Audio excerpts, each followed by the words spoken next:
The following podcast is a TJ DeSantis production.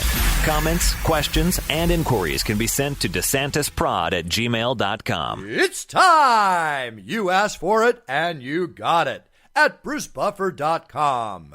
Championship introductions at a special rate are now provided for all of you as a keepsake for life, like you are being introduced like a champion in the cage. Just go to BruceBuffer.com. Specials for championship introductions, weddings, birthdays, voicemail, and business recordings. I'm here for you if you need me. Check me out at BruceBuffer.com. It's time! With Bruce Buffer.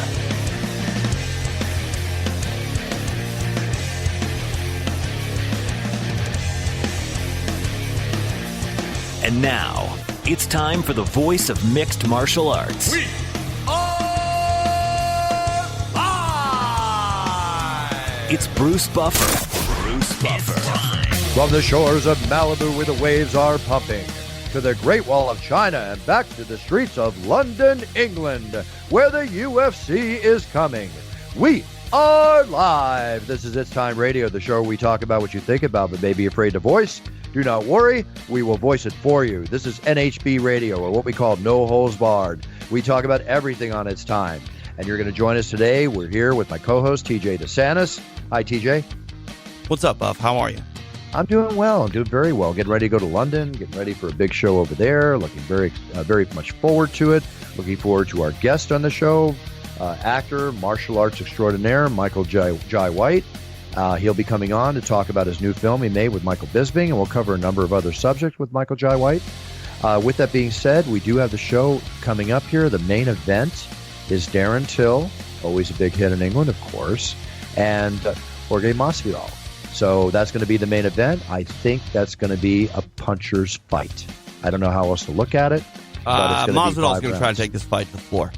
You think he'll take it down? Personally, I think he's a much better grappler than Darren Till is, especially Till coming off that sort of one-way traffic fight with Tyron Woodley. There's a clear path to Masvidal, which would be to try to wrap up a submission. Very underrated grappler is Masvidal, and he's going to have to deal with that long reach of Darren Till. But that said, I don't know if you've exchanged blows with Masvidal on the green felt battlefield, but this man likes to trade when he's playing cards and also when he's standing in the pocket. So you never know. He might kind of get the emotion going, and maybe it will get the best of him, and he'll exchange with the Englishman. But I don't know. I think Masvidal would be best suited to take this fight to the floor, try to wrap up a submission.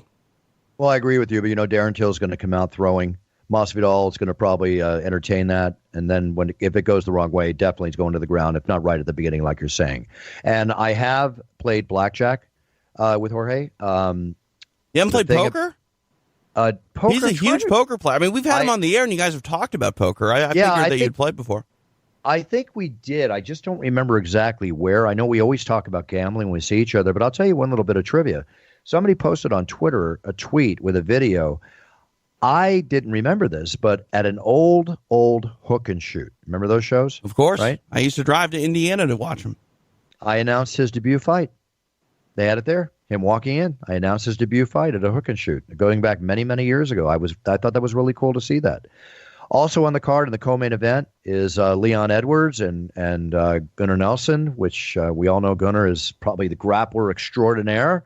We'll see how Leon handles that. Dominic Reyes and Volkan Oezdemir. It's going to be very interesting. Many other fine fights on the card. We've got 13 fights on the card. It's going to be an exciting night at the O2 Arena. Both the prelims and the main events will be on ESPN+, and I will see you on the Octagon for that. With that being said, TJ, let's bring on Michael Jai White. He's always got something to say, and it's always interesting, and he's a friend of the show and a friend of mine. I see him at the UFC. I see him at this big screen. I see him everywhere. Michael Jai White, how are you? All right, yourself? I'm doing great, Michael. Doing really, really well. You're always active. You got movies coming out. You're just constantly busy. Your new film is coming out now, which is called Triple Threat, which has one of our friends of the show and certainly a legend in the UFC. You worked with Michael Bisping on this movie. And absolutely. You know what? Let me ask you a question, Michael. Of course, I'm going to ask you a couple questions, but Michael, Michael Bisping has a presence which, in my opinion, a lot of character actors can work all through their careers in Hollywood, sort of like Vinnie Jones from England, who kind of reminds me of Michael Bisping a little bit. Just being Michael Bisping and putting it all into his work. But he seems to put it all into his work. I really enjoy when I see him on the big screen. What was it like working with the legendary Octagon Warrior? Oh, it's great, and you to know that guy, you gotta love him. It's rare to have that much honesty come out of anybody. Somebody being genuine, and that's what you touch on. It's the same thing that Vinnie Jones has, same thing that's lacking a lot in movies. So, Right. I mean, of our characters, that's what we want to be able to identify with people instantly. And Mike's got one of those characters. Yeah, definitely one of those characters. I think, aside from his commentating career and everything's going, I think he's going to have a steady workload. Maybe not as much as you. I mean, you're constantly doing things left after right and one after the other. But I can see Michael, doing quite well, being Michael Bisping in the future. But we have you on the show, the true Michael on the show today. So tell us about the movie. Tell us what it's about, and when can we see it? Well, it's an action movie. It's got six of us, man. Like six of us. I feel martial art nerds who've come from all different parts of the globe, all together to do this one movie. So it's just one of those things. Some people are calling it like the martial arts Expendables. Oh, cool. So you got Tony Jaa, who's a legend from Ong Bak, and you've got Iko Uwais from the Raid movies. And those two right there, man, they're history. Did we lose Michael? Acting. There we are. Okay. Oh, you lost me? No, just for a second. Just repeat the last line, Michael. Yeah. Then you got Tiger from China. So it was a real blast doing the movie, and I'm looking forward to it coming out. Yeah, absolutely. And, like you said, you've got some big stars in Chinese films here, yourself.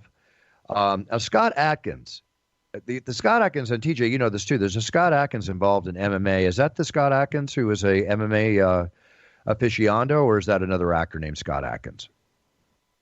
Well, Scott Adkins has done action movies with, MMA content in it.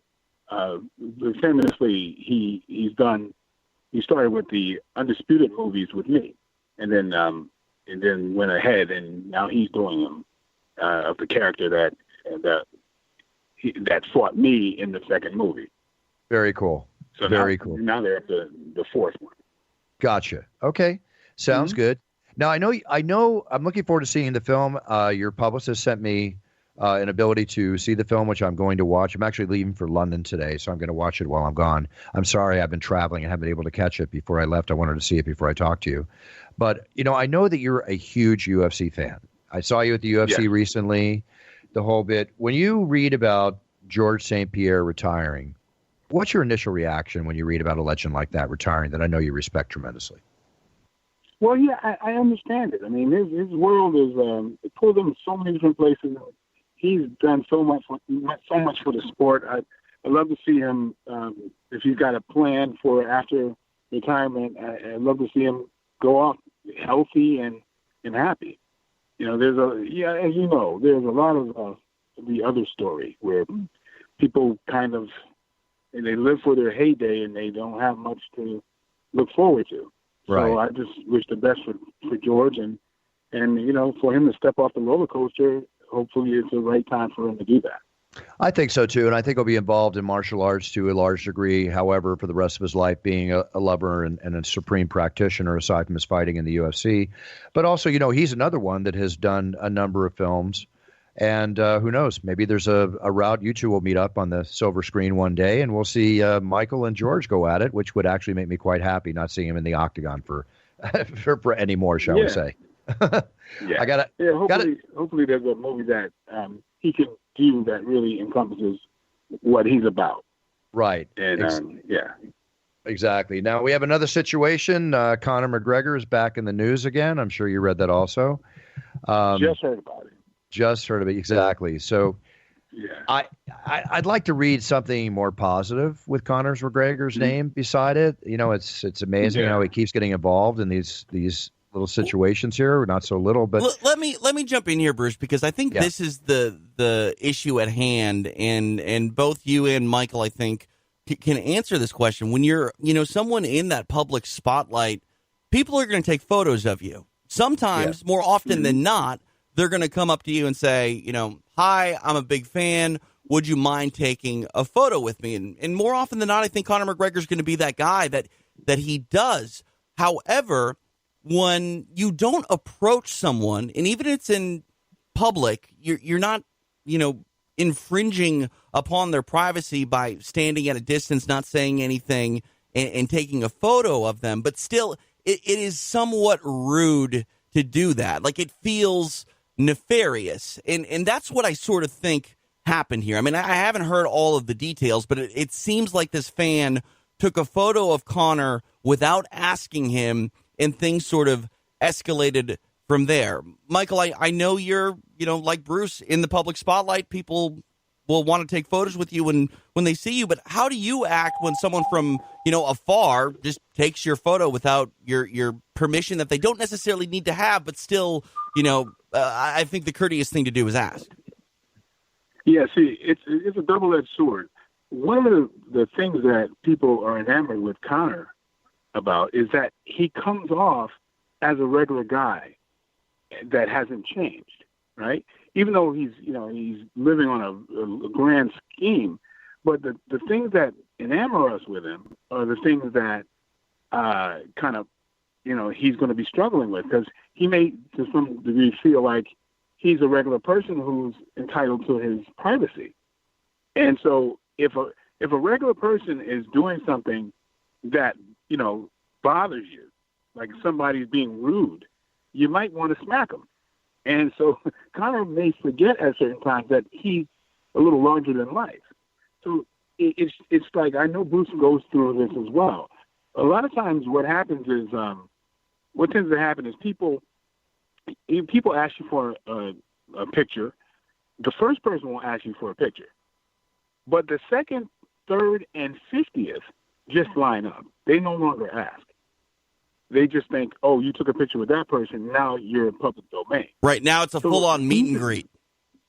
Exactly. And this is one of the things that, and you kind of go, okay, well, it's basically being just respectful to ask. But people tend not to once they've seen you take a picture with one person. So there's this weird line that the average person doesn't realize that you're going through. And then, so who knows how many times it has happened with Conor that people just basically, I don't care about your basic rights. I'm just going to take pictures of you. And it can be like the 50th time that happened that week. And it could tend to, if somebody would put themselves in that place, it kind of make you freak out a little bit. I agree with everything Michael said. One thing I'd like to add is that when you're in the spotlight, whether it's the niche celebridom, I'm not a big fan of the word celebrity, as I've said before, because I think we're all created equal. But at the same time, you have taken this position, you've accepted this position, and the attitude I take is that I sign every autograph, take every picture, as long as people are respectful. Many times, as Michael's saying, yes, people pull out the cameras, they take pictures, especially during a UFC weekend. There's absolutely no privacy. You do have to accept the fact, I feel, that in Conor McGregor's case, as even in our cases, that this is a role that we've accepted. Now, if the man just took a picture of him afar, what's the problem? That happens to me all the time. If I'm having a private dinner with my family, yes, I would ask them to, hold back. But when you're out in public and you're walking around with bodyguards and you're making you're definitely causing attention to yourself. It goes with the job. But at the same time, if the man did not enter his space, I have a 3-foot theory. In many cases, that gets less. If he didn't enter his space or was rude, there's no reason for Conor to supposedly and allegedly approach the man, slap the phone out of his hand, stomping on it, and then putting it in his pocket and walking away, which is what he was arrested for. So you do have to have a level of self-control and accept the position in life that you've fought so hard, in his case fought, and in Michael's case fought, and in my case fought in many ways, to get there. But it's just a matter of mutual respect. But there is a situation where people in this position tend to think that they're above the law and they can do whatever they want. The fact of the matter is, I don't care how much money you make, and this is another thing that just came out recently with this college scam, which involves some very prominent Hollywood celebrities. No matter how much money you make, no matter what position you're in, we are all created equal. We're all under the eyes of the law, and we all have to respect what's right and what's wrong. And if you don't like it, don't draw so much attention to yourself. Stay quiet, get in your car, drive away. I know. That's the way I feel, Michael. Am I off? No, I'm exactly. I agree with you 100%. There's certain things about myself I've never changed because, I don't know, call me superstitious. I feel like I've gotten this far being who I am. Right. And I don't think of myself as anything above anyone else. And so I think everybody has a right to common decency and respect. But I find myself, I was in a situation where last year, someone really, I guess a keyboard martial artist, warrior, had said some pretty inflammatory things. And I happened to be in his town and I went to his karate school and just basically said, bro, we can meet. And so he's like, oh my God, I can't believe you're here. And I'm like, no, I'm here as a regular guy that you're speaking to. And there was some things you wanted to discuss. But of course, his tune changed a great deal. But the way I looked at it is, I'm just a regular person. You talk to me like a regular person. Well, talk to me like a regular person now. And so it still comes back down to just basic respect. And so I don't think I'm too big to go to someone's martial arts school if I happen to be there, and I'm putting what I'm saying. I'm a man of my word. So, the fact is, I don't think I'm too big for that, but he did when I showed up. And I'm like, it's weird, but I get it to some degree with Connor. You may look at yourself as the same guy, and that same guy is going to get your face if you do the wrong thing. So, it's sometimes hard to navigate that line between saying I'm a regular person and I am a so-called celebrity. That's a line that I struggle to navigate with because I don't think anybody's better than anyone else. I agree with you. That's what I was saying. Never forget where you come from is another thing. I remember when it was crickets out there. Nobody said anything when I walked by. And now, through a lot of diligent work and a lot of effort, and, with the team at the UFC and everything else I've done in my life, like yourself, Michael, again, this is the position we're in. So just like I end the show every day or every week saying, treat everybody with respect, treat people the way you wish to be treated. It's as simple as that. I'm not above the law. I respect everybody. And I don't care how much money I make, how much whatever. That's the bottom line. I'd rather buy somebody a drink or take them out to dinner than cause any bit of a hassle. I just like people. But if I don't like you, then I don't want to be around you. That's simple. Period. Absolutely. Now, you're in show business very, very successfully. A lot of people, we've watched grow and become fans with. There were a couple passings this last week. Luke Perry, dying from a stroke at a very young age of, I think it was 49 years old, the star of Beverly Hills 90210 and other things. My best wishes and condolences go out to his family. I don't know if you ever worked with him, Michael. The next individual that passed away is a man that I knew in my teen years and on because we lived near each other in Malibu, and he actually married one of my good friends that I graduated Santa Monica High School with. And I know you know this gentleman, Jan Michael Vincent. Yes. He passed away at 74. And like I tell a lot of people, Jan Michael Vincent was basically, in his day, he was the Brad Pitt of his day in Hollywood. Yes. Very successful. Went on to a very successful TV show, one of the biggest TV shows, that syndicated in Hollywood, which was Airwolf. He once told me, he said that making movies is so much easier than TV because his days in TV were, 14, 16-hour days, 5 days a week, whatever it take to make the thing. But Jan But Jan had abuse issues. He died of a cardiac arrest at 74. He had lost a leg to an infection. A lot of issues took over Jan's life, I think, which caused his passing at the age that he passed at. But a very successful actor, and in the end, all the abuse that he put his body through got to him. But I was a big fan of Jan Michael Vincent's back in the day. And again, my best wishes and my condolences go out to his family and loved ones also. Did you ever work or ever meet Jan Michael? No, I haven't. I was shocked to hear his age. I didn't think he was really that old. He was an 80s heartthrob. He was that old, but he never looked the same. After he went through some issues with his drug and alcohol abuse that really did get to him. I remember my friend Chad McQueen, who's Steve McQueen's son, was making a movie that Jan Michael was starring in. And right before the movie started, Jan had a car accident, went through the windshield, and his face got completely sliced up. So Chad still kept him in the movie. If you see the movie, you can see the stitches and the scars, his face, put it back together. But here was, again, a man who was the Brad Pitt of his day, and certainly not that way when he passed away. I'm sorry to say that, but abuse, self-abuse from drugs and alcohol do not have a bright future. Let's put it that way. Right. But with that being said, thank you for all the entertainment, Jan Michael Vincent. Appreciate it. And again, my best wishes go out to you and your family. One last story I want to cover with you, Michael, before we go. You obviously have read about this college entrance scam, all these multiple people being arrested. Yes. It's crazy. And TJ, tune in on this too. But the arrests were made at a gunpoint, in this case, Felicity Huffman, star of, what is it?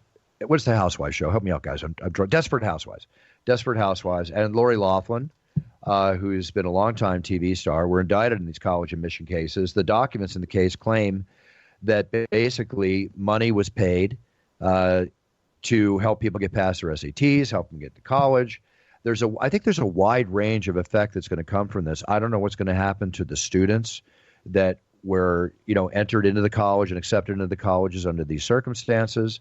They're taking it very seriously. And quite frankly, people are going to go to jail, Michael.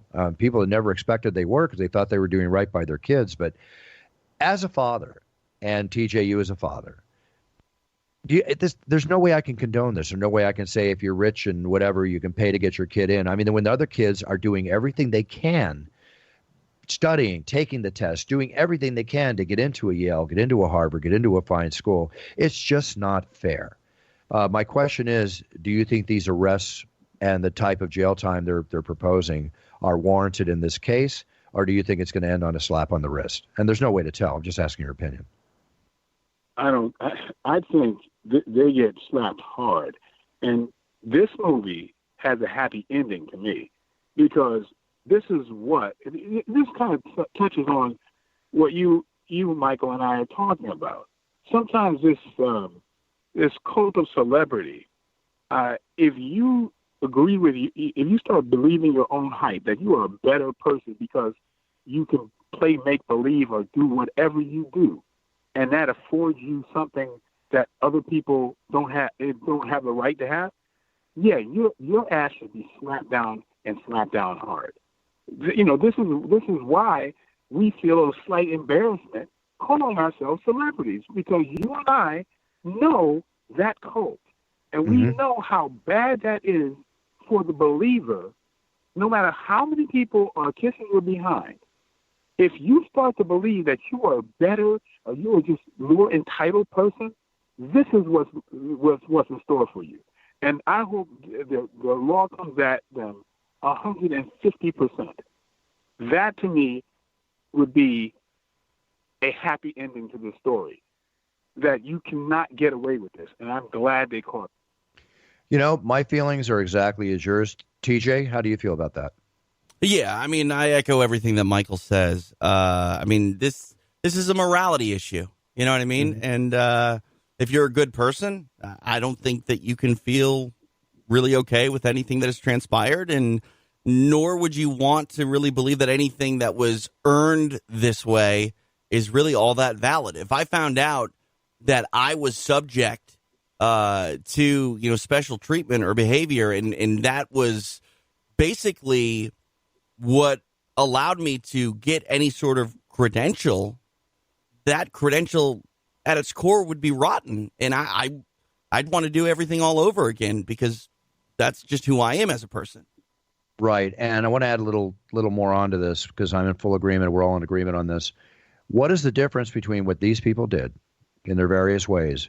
And then we watch on TV Michael Cohen being, I was going to say interrogated, excuse me. I don't mean interrogated, but up in front of the Senate subcommittee that he was in talking about all the stuff going on there where he lied on loan applications to get loans. Bruce, these people had teachers in these tests changing answers for them. These people had ringers taking certain tests for them and actually like whole clothly cheating for them. This wasn't fibbing on an application. This was straight up fraud.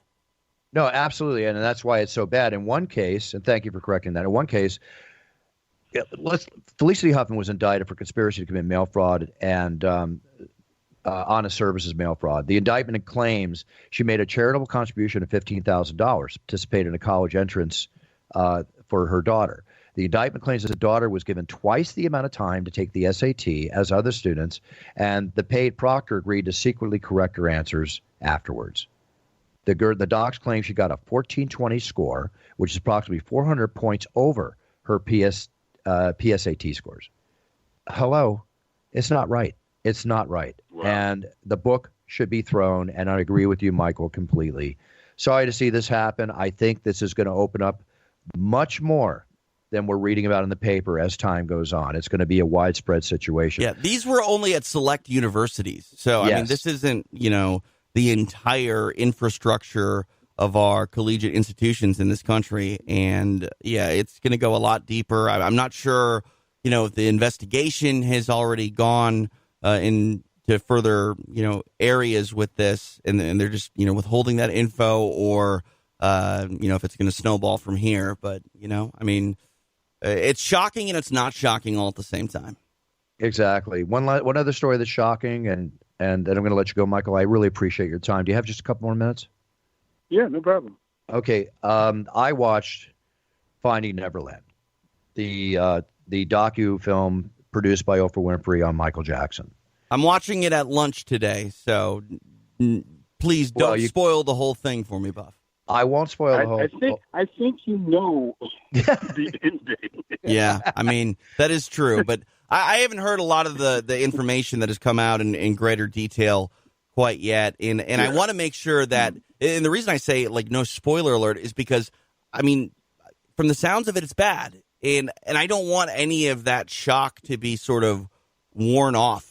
All right, I want the impact to land. You know what I mean? All right, I respect that. Right. I'll let the impact land. I'm going to say a couple things, and we'll just let it go. Let me just start by this. This docufilm is both compelling and extremely disturbing. That's what I hear. Okay? Extremely disturbing. The graphic detail in which they tell what happened, the brainwashing that went on from Jackson to the families, to the children, the way he met, them, everything. When you see this, we'll talk about it next week. I'm going to be sad. Okay? I know that. I know I'm going to be sad and horrified. And I know that it's going to change. I mean, I already don't have a great opinion here. Yeah. But it sounds like it's going to get a whole lot worse. A whole lot worse. And we'll talk. Go ahead, Michael. Being a through line as far as the cult of personality, if you or the cult of celebrity, it's amplified like you will never ever see in your life. That's what I think is interesting of the tone here. Where there's a thing that people want to believe, and they will find whatever backs up their initial thought, and it's amazing how far they'll stretch to do that. There is well, I don't want to give too much away, but there's certain things that are almost never said. Like, well, we're dealing in a time where someone can be dishonest, they can just flat out lie, and then we forget those lies. I mean, you go, okay, Michael Jackson has only had admittedly one or two procedures on his face, Michael Jackson would be the only person in the world, the only black man. Let's not forget, Michael Jackson is darker than I am. The real Michael Jackson is darker than me, with very African features, wide nose, and coarse hair. But nobody talks about he's the father of 3 blonde-haired, blue-eyed white children. Has that ever happened? But there's like the huge elephants in the room that want to forget how just crazy some of the lies and fabrications that are going on in front of everyone's face. And just think about that when you're put that on top of everything else. These are the things that are above board that we're asked to believe. So if Eddie Murphy says, these are my blonde-haired, blue-eyed, white children, would you believe him? It's hard. Yeah, it's hard. There's amazing stuff connected with celebrity worship that people forget everything. They forget the basics that they've always known. But just even there, and that's not even in the documentary, so I'm not giving anything up. But if you just think about the delusion that we just all begin with, and then, you look at the other stuff that you will see, and just compound that with just some of the things I just mentioned. Absolutely. And it's amazing. It is amazing. And TJ, I'm just going to say, prepare yourself. Just relax and watch it. But the emotions you're going to experience watching this. And, then you realize that with what you said, Michael, and the changes he went through, changing his looks, he was not a happy man with himself. He obviously was not happy the way he was naturally. And the children that are depicted in this special, in this docu-film, they're all white children. They're not black. They're all white children. And it was interesting you said what you said. They found out an interview resurfaced from the 90s where even Michael Jackson's sister, LaToya Jackson, was accusing him of pedophilia in a resurfaced interview from the 90s. So this Absolutely. Is no secret. And TJ, I'm going to say one last thing because I don't want to spoil it for you, and we'll go into more depth next week. But ask yourself, who's really at fault here? Jackson's at fault. Other things are at fault. But I want you to take a hard look at the parents. Right. The parents of these kids. Right. And ask yourself, how can you be a parent? One little thing I'm going to say. Wait. How can you be a parent and you meet Michael Jackson? 4 hours later, you're a guest at Neverland. And 4 hours later, after meeting Michael Jackson for the very first time, as a parent, you are asked if it's okay if the kids stay with Michael Jackson in his house on the multi-home compound. Right. And what you're saying, Bruce, is something that Michael said here just a moment ago. It comes down to celebrity worship. I mean, if I ever said to you, hey, Michael Jackson is going to hang out with your child, a person that is infatuated with Michael Jackson would be like, oh, great. But if I said, hey, this 30-something, 40-something-year-old man's going to hang out with your kid, no parent in their right mind would just be like, okay, without asking further questions. Yeah, may I add one other thing? Michael Jackson, I don't think there's an argument to this. Michael Jackson is the most famous person who's ever lived on the face of the earth. Wait, Michael, repeat that. It came in garbled. Repeat he that, said please. He's the most famous person to ever live on the planet. Yeah. He's definitely in the top 5. There's no question. If not the guy. Yeah, he's about it. No, he is the guy. Jesus is not known by Muslims. Michael, right? There's nobody you can think of. Michael Jackson is known from kids 5 to 95. Yes, you're right. Yes. In every nation on the planet. Now, if Michael Jackson successfully convinces somebody that he is no different from a 12-year-old, just a grown 12-year-old person, he may be convincing to you that, oh, wait, this is just a big kid. I will let my child hang out with another 12-year-old who's so rich he can buy the fact that he can buy his own reality that he is a teenager. So if you've convinced other parents that your kid is merely hanging out with a little bit of an older kid, you might be a little bit more open. Add to that, he's the most famous kid in the world. Absolutely. Michael Jackson, he convinced parents that he's the most meek thing on the planet. And you would never think another kid would do that to your kid. You know what? Those parents drank what I call the Kool-Aid. They got caught up in the Kool-Aid and everything we're talking, the celebrity worship, the whole bit. I'll leave it at that. Absolutely. I would like our listeners listening to the show this week, if you've not watched Finding Neverland, watch it. TJ, you and I will discuss this much more in depth. For the record, I think it's called Leaving Neverland. Or Leaving Neverland, excuse me. We'll discuss this much more in depth next week. Now, one of the things that come out of this, and there's going to be repercussions from this, as many celebrities after their demise, they make a lot of money with their brands, with everything they have going. Michael Jackson's one. His estate makes tens of millions of dollars. Steve McQueen, another. Chad still runs his estate, millions of dollars. James Dean, millions of dollars. Marilyn Monroe, millions of dollars. And there's others I can mention, even more money than they made when they were actually working. Now, in this case, radio stations in New Zealand, and this is going to take more of this is going to happen, I'm sure. They have radio station New Zealand and Canada are now dropping the singer's music from ever being played on the stations again. The Lakers have stopped playing his music at their games as well.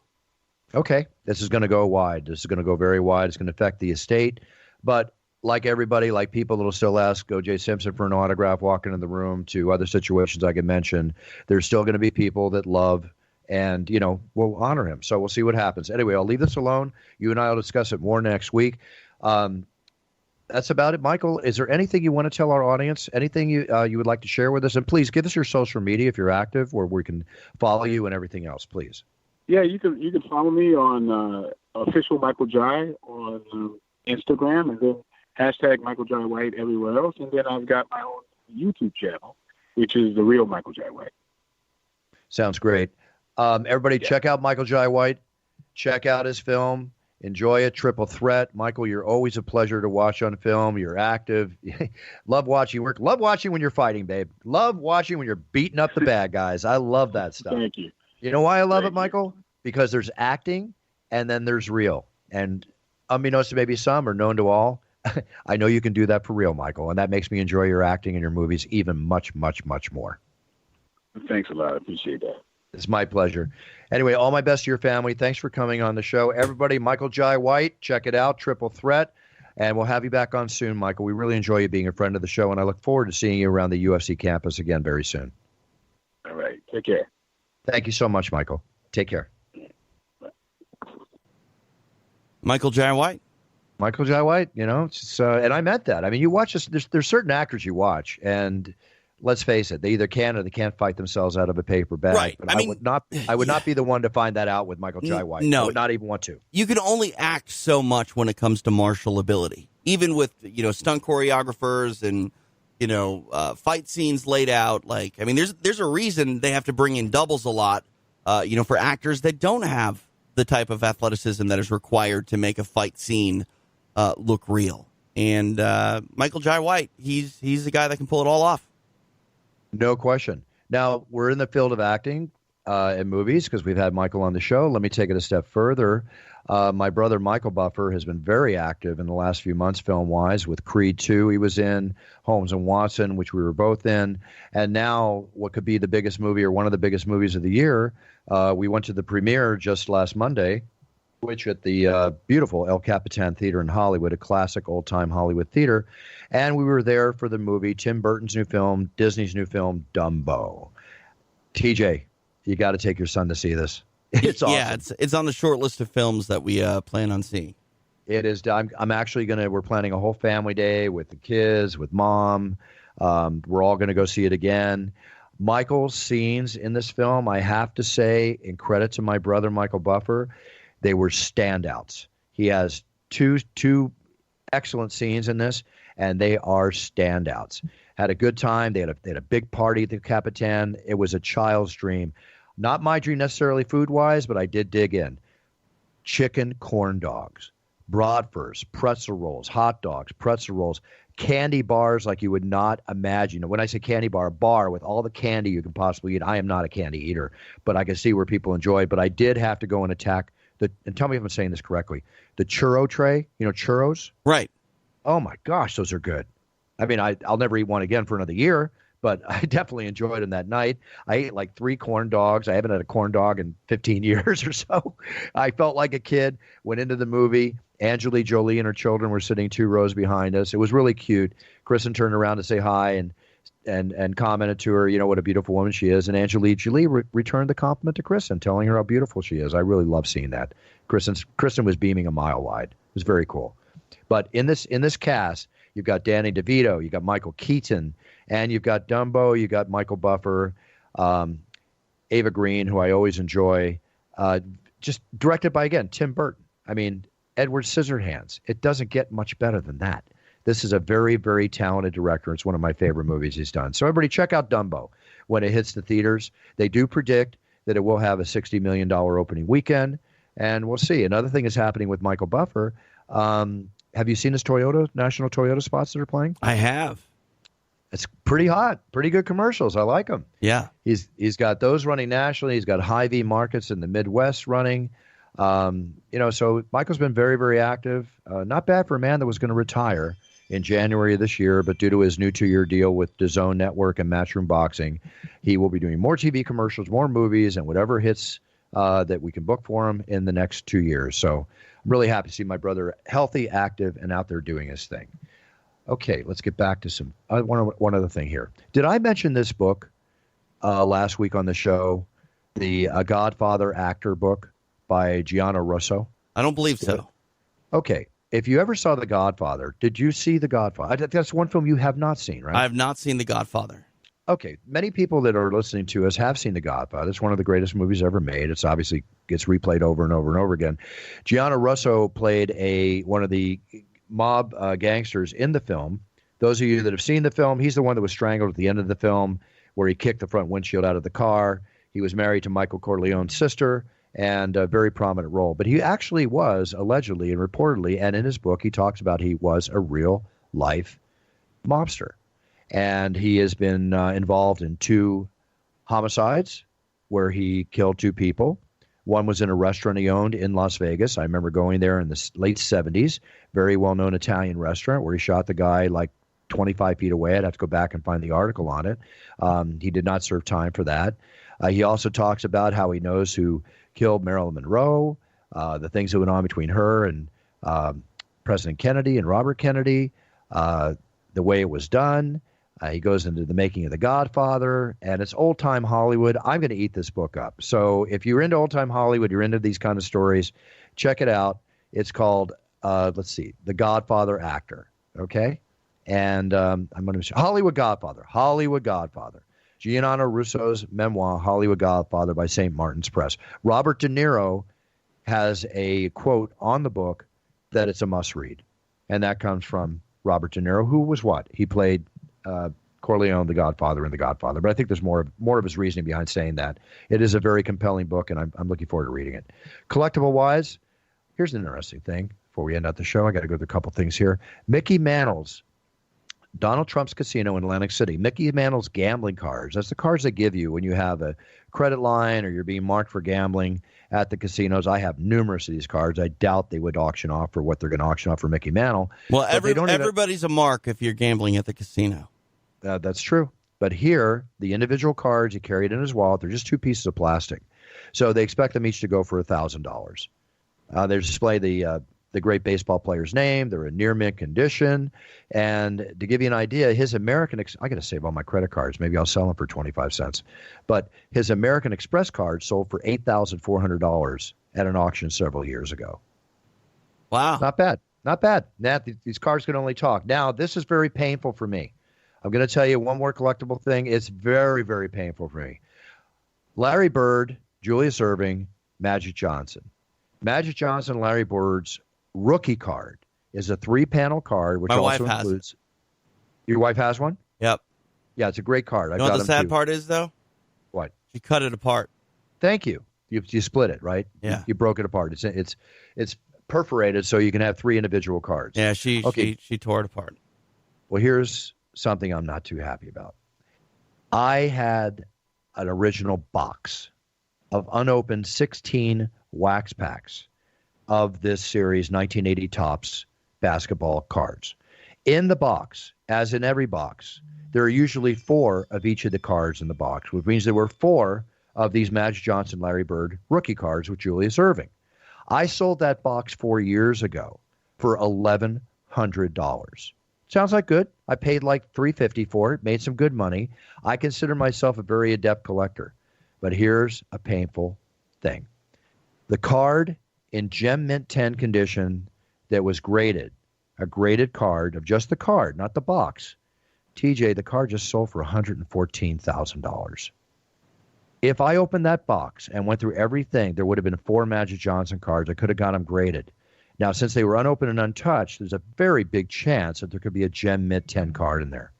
I just sold a box for $1,100 that had 4 rookie cards in it, not counting everything else, that if just on the base of the box itself, it's probably worth, I would say, close to $10,000 now. I just sold that box 4 years ago, TJ. More proof. You made a mistake, Buff. I made a mistake. And who's the guy that always says, don't ever sell it unless you have to, right? I'm the guy. I broke my own rule. Now I'm paying the price mentally for it. But you know what? I made money on it. Happy for everything else. Oh, my God, in 20 years, what that box would be worth. And I could go into many, many other stories of things I've let slip through my hands. But that's just the way it goes. Can't beat myself up over it. At least I got to own it for a little while. There you go. You know, I mean, life isn't worth living if you don't, take risks and make mistakes. Like you can't really. That sounds like something out of Forrest Gump. So hey, close. But it's true. You can't appreciate success if you never fail. Oh, you don't know what success is like unless you have experienced failure. Absolutely true. Absolutely true. No question. All right, TJ, what's up with you before we sign off? That's pretty much it. Next week, we're going to have to get tricky again. I'm traveling, calling some fights again in Florida. I have not gotten my travel scheduled yet. We'll figure it out. Get the schedule. Let me know. Book a nice guest for next week. Anything else you want to tell before I sign off? I'd appreciate everyone if they went over to patreon.com/between rounds and checked out my MMA radio portal there. If you're a patron, you can join me on Discord, which is a chat service, which is awesome. We get to hang out with our listeners and talk, in depth about mixed martial arts and a variety of topics that we don't get to cover on the air. And it's fun. So please check it out. Patreon.com/between rounds. Very cool. All right, everybody. I'm off to England, London, England. We have the show this weekend on Saturday on the ESPN Plus channel. I'll see you all from the Octagon then. I want you to have a great week. Treat everybody around you with respect. Treat people the way you want to be treated. Be a role model to your sphere of influence. Set your goals. Write them down. Learn as much as you can before you step on that path to achieve them. And when you do, as you step forward, just always be the best you can be, because then you are winning by being the best you can be. It's time to win, people. It's time to win. With that being said, it's time to have a great week. It's time for me to get ready to catch a plane and get over to the UK. I'm always excited. I love performing for the UK fans. It's going to be great. Very exciting show. And I will see you from the Octagon on Saturday. Take care, everybody. Buffer out. The preceding podcast was a TJ DeSantis production. Comments, questions, and inquiries can be directed to DeSantisProd@gmail.com.